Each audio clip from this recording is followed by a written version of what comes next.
Ladies and gentlemen, the session of this honorable body is about to commence. Everybody will please rise.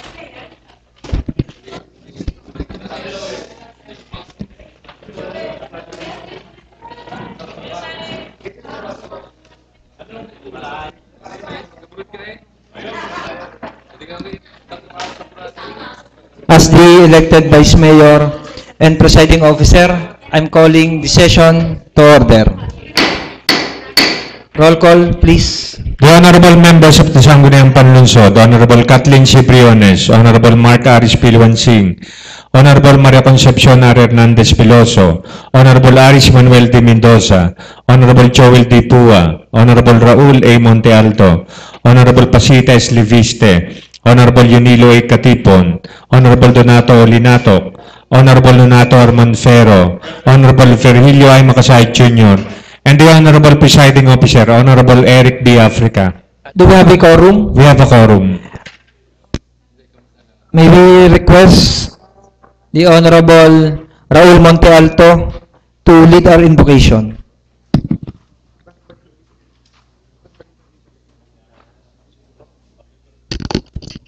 Let us put ourselves in the presence of our mighty Lord. In the name of the Father, the Son, the Holy Spirit. Amen. Lord, we praise you, we glorify you. You are our Savior, you are our Redeemer. Lord, grant us the wisdom that we may all tackle according to your will all the problems here in our city. Panginoon, patnubayan mo kami lahat, ang aming pamilya, ang aming kaibigan, ang aming mga kasamahan, sampulang lahat ng mga nandito ngayon, ang lungsod ng Lipa, upang ito ay isang maging matagumpay at maunlad na bayan. Ang lahat ng ito, Panginoon, ay tinataas namin sa iyo sa ngalan ng iyong anak na si Jesus at ng mahal na Birheng Maria. Amen. In the name of the Father, the Son, the Holy Spirit. Amen. Ilagay po natin ang ating kanang kamay sa kaliwang bahagi ng dibdib at sabay-sabay po nating awitin ang pambansang awit ng Pilipinas.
Reading of the minutes of the preceding session and approval of the same, the Honorable Raul Monte Alto is recognized.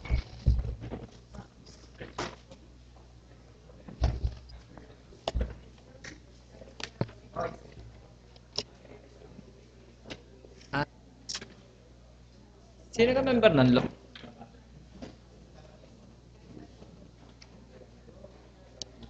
Dispense na. Approval? Minutes. Dispense na rin. Dispense na reading. I move that we dispense the reading of the minutes of last session and the same be approved. Any second? Seconded discussion? The Honorable Makasayat is recognized.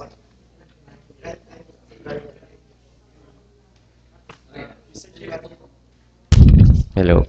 Mr. Chair, regarding lang po sa ating minutes, I went through doon po sa ating minutes. Gusto ko lang po, Mr. Chair, to make the proper, the necessary correction on page 4 of our minutes to change doon po sa mga aking nabanggit na imbis po na bill, it's bill. It's a class of bail, not a class of bill. Doon sa information regarding RA. Anong page po? Anong page? Page 4. Page 4. Page 4. Paragraph 1, 2, 3, 4. Doon po sa aking mga nabanggit, imbis po na bill, it's a form of bail. Any second to the amendment? Any seconded by the Honorable Briones? Discussion? Objection? Hearing none, the minutes of the preceding session is hereby approved as amended. Proposed ordinances and resolutions for second reading. The Honorable Joel Puha is recognized.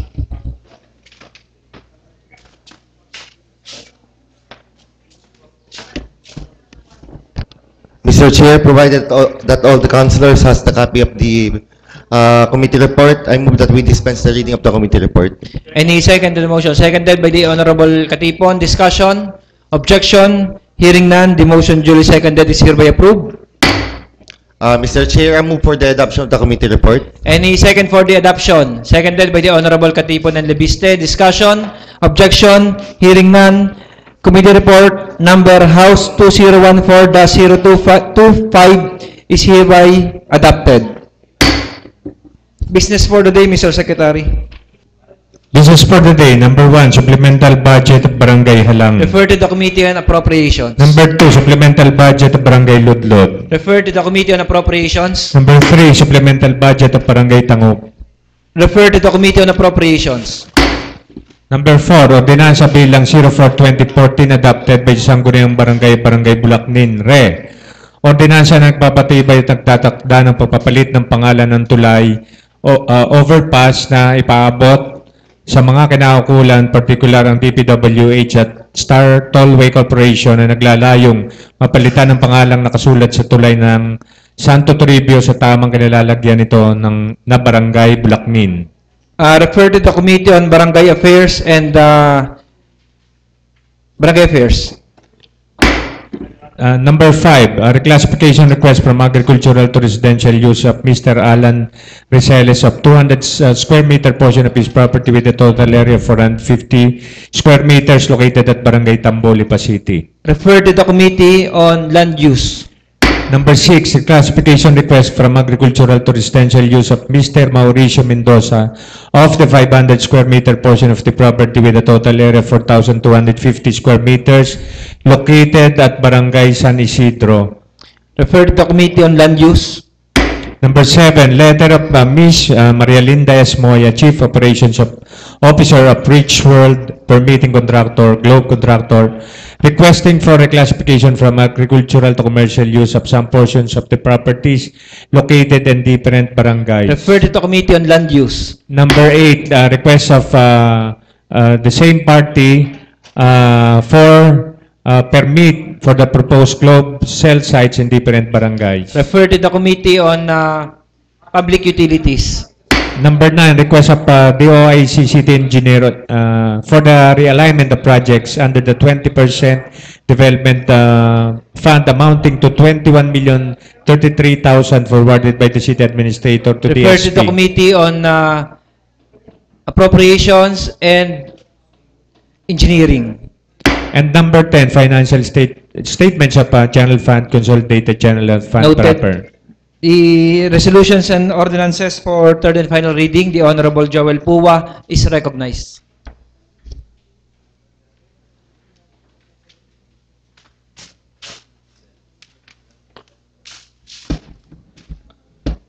Mr. Chair, I move for the passage of an ordinance classifying the property of Ms. Concepcion L. Liwanag with an area of 202 square meters located in Barangay Ludlod from agricultural use into residential use for the third and final reading. Any second?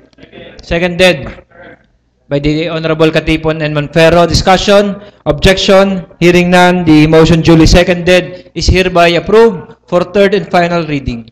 Mr. Chair, I move for the passage of an ordinance reclassifying the property of spouses Jose Carandang and Rosita Mitra with an area of 120 square meters, portion of their property with a total area of 3,126 square meters, located in Barangay Bugtong, from agricultural use into residential use for the third and final reading. Any second?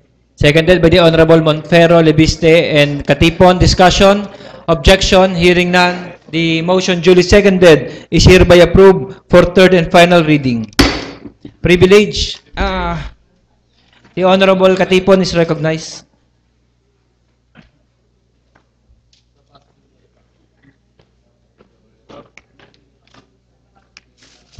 Sa kagalang-galang hong Vice Mayor Eric Aprica, at sa mga kasama konsehal at sa lahat ho ng narito sa sanggunian. Gusto ko hong kunin ang atensyon ng Chairman ng Committee ng Good Government tungkol ho ito sa ating kaswal. Yun hong ating mga kaswal ay ako ho'y naging konsehal dito sa Lipay 1988 yata, o 89. Noon hong panahon ngayon ng kaswal, ang sweldo ay 35 pesos. Noon hong 125. Ngayon ho, nakaraan na ho ay mahigit na 26 na taon. Ang kaswal ho ngayon ay 210. Ang Vice Mayor ho, taga yung lingkod ay amin hong isang araw ako'y pinatawag ng ating Vice Mayor at ito ay ating pinag-aaralang mabuti na noon pa hong 210, ito ho yata 1998 pa naging epektibo. Sa tapos ho yung job order ay 300 na wala naman hong benefits. Ang amin ho dito ng atin hong kagalang-galang na Vice Mayor at ng inyong lingkod at kasama na ho ang lahat ng konsihal ay ma-consider ho ito ng Chairman ng Committee on Good Government at hingin na rin ang tulong ng Chairman ng Committee on Appropriation. Paano natin may aangat ang sweldo ng ating mga kaswal dito sa City Hall? Ito'y 210 pa since 1998. Ilang taon na ho nakaraan, baka naman ho ito'y makakaya nating mailagay ho doon sa tinatawag ho nating para yung sa labor na rin sa private company na maitaas ho natin ng at least man lang ay para na rin hong ating job order na 300. At ito naman hong job order, baka naman ho mai-consider din naman natin gawin na rin kaswal nang sila naman ho may benefits. Dahil ako ho'y nagtanong sa civil service na pag nag-hire pala tayo ng job order at ito yung maaktong katulad ho sa SIPOS na ikaw ay nagtatraffic at ikaw ay na-aksidente diyan o nasabitan, walang benepisyong makukuha sa gobyerno, lokal man o nasyonal. Ang iyong pagtatrabaho ay bilang order job lang, ika nga ang tawag, at talagang walang benefits na mangyayaring makukuha sa city government. Dapat ay mapag-aralan din ng chairman ng committee na good governments na kung paano ho ito sa pamamagitan din ho ng provincial, baka ho makakatulong sa atin ng provincial government na paano ho ito natin resolbahin na konti. Ang akin ho, ang kaswal, itaas naman ho natin na yung minimum, wala na ho sa minimum kung ito sa labor code o sa standardization ho ng gawaing pambayan o pampribado, ay baka naman ho pwedeng isabay na ang local government dito ho sa pagtataas ng sweldo ng ating mga kaswal. At the same time, gawin na rin ho ng pag-aaral ng committee ng good government na yung ating mga job order ay gawin nating mga kaswal para naman ho sila may mga benefits naman ho matanggap dito ho sa gobyerno ho ng Pilipinas. Lalo ngayon ho, napakaganda at timing ho ito. Malapit na ho ang Independence Day. At sa ika-12 ho ng buwang ito, ay kalayaan ho, 144 baga, 114th Independence Day ang Pilipinas, 116, tawag ho kayo sa 116, darating ho ang bumbero at saka pulis, kayo ho yan ay sa Metro Manila. 116 years ng Independence Day, isabay ho natin ang pagtataas ng sweldo ng kaswal at ang mga job order naman ho'y lagyan natin ng konting benepisyo na manggagaling sa gobyerno. Yun lang at magandang umaga sa kagalang-galang na kapulungan. The matter brought up by the Honorable Katipon regarding the salaries and wages of our casual and job order is referred to the Committee on Good Government. Privilege. Kung wala na po ay urgent matter, Mr. Secretary.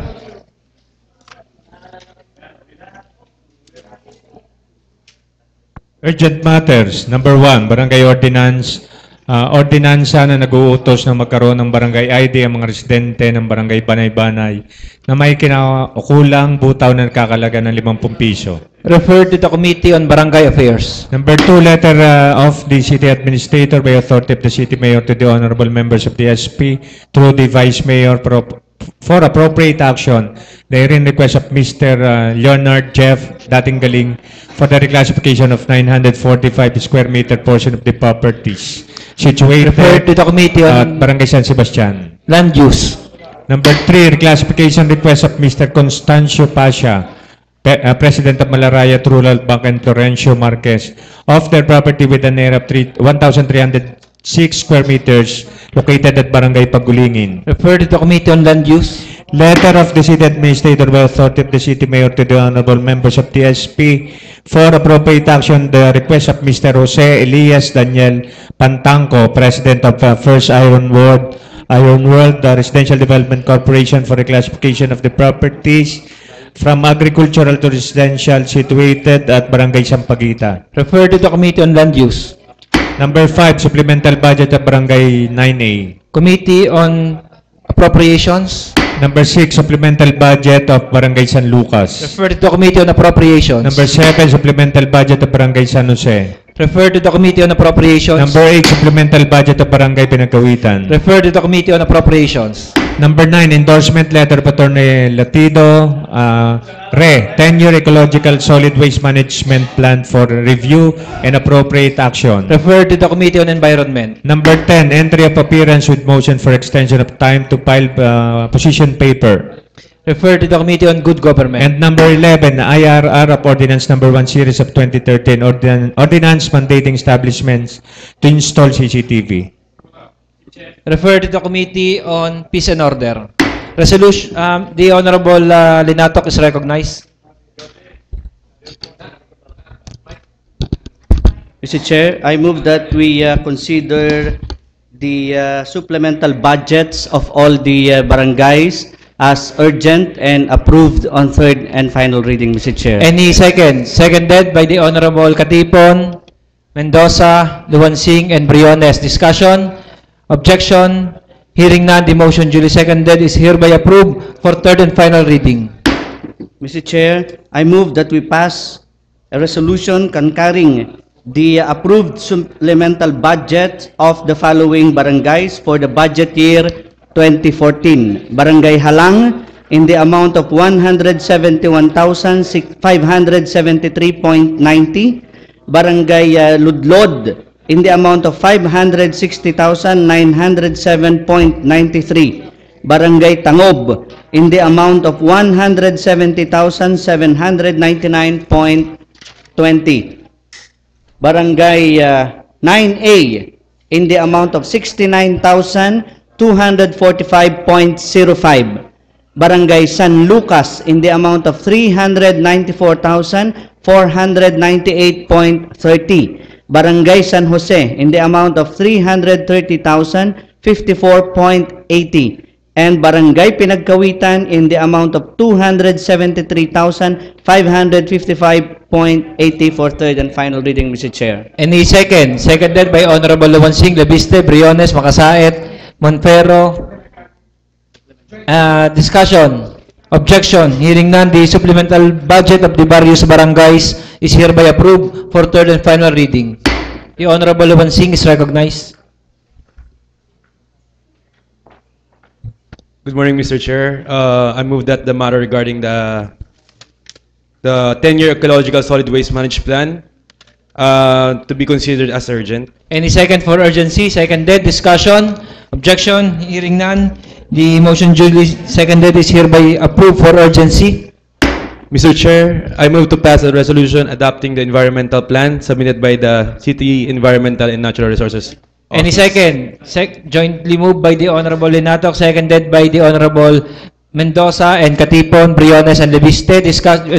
Discussion? Objection? Hearing none, the motion duly seconded is hereby approved for third and final reading. The Honorable Briones is recognized.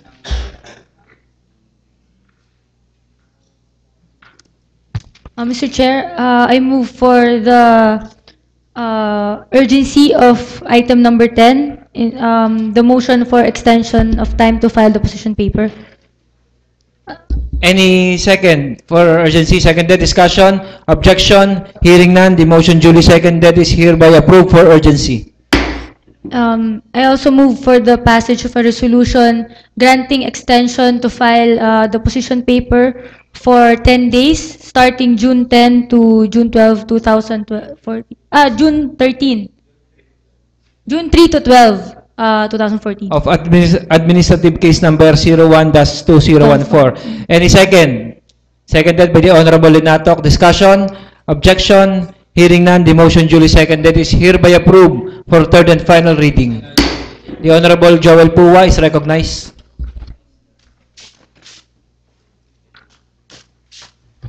Mr. Chair, I move for the urgency of item number 2 regarding the reclassification request of Leonard Jeff Datinggaling. Seconded. Discussion? Objection? Hearing none, the motion duly seconded is hereby approved for urgency. Mr. Chair, I move for the passage of an ordinance reclassifying the property of Mr. Leonard Jeff Datinggaling with a total area of with the area of 945 square meters, portion of their property with a total area of 1,245 square meters, located in Barangay San Sebastian, Lipa City, for the third and final reading. Any second? Seconded by the Honorable Briones, Katipon, and Lebiste. Discussion? Objection? Hearing none, the motion duly seconded is hereby approved for third and final reading. The Honorable Monte Alto is recognized. Mr. Chairman, yung item number 11, ito yung nasa urgency din, implementing rules and regulations ng ating CCTV for city ordinance para sa mga CCTV. So I move for the urgency of this matter since ito po ay kailangan ng lungsod ng Lipa para sa ating peace and order by the authority of the chairman of the peace and order. Any second to the motion? Seconded by the Honorable Puwa and Lebiste and Mendoza. Discussion? Objection? Hearing none, item number 11 of the urgent matters is hereby approved. I move for the approval of the ordinance of the CCTV ordinance and its implementing rules and regulations for third and final. Any second? motion. Seconded by the Honorable Mendoza and Puwa Lebiste. Discussion? Objection? Hearing none, the motion duly seconded is hereby approved for third and final reading. The Honorable Joel Puwa is recognized.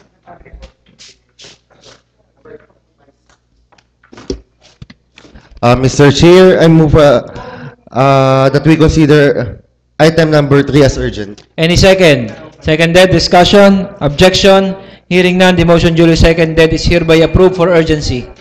Mr. Chair, I move for the passage of an ordinance declassifying the property of Mr. Constancio Pasha, President of Malarayat Rural Bank, and Florencio Marquez with a total area of 1,306 square meters, located in Barangay Pag-Ulingin, Bata, Lipa City, for the third and final from agricultural use into residential use for the third and final reading. Any second? Seconded by the Honorable Lebiste and Katipon. Discussion? Objection? Hearing none, the motion duly seconded is hereby approved for third and final reading. The Honorable Linatok is recognized. I'm declaring a 1-minute recess.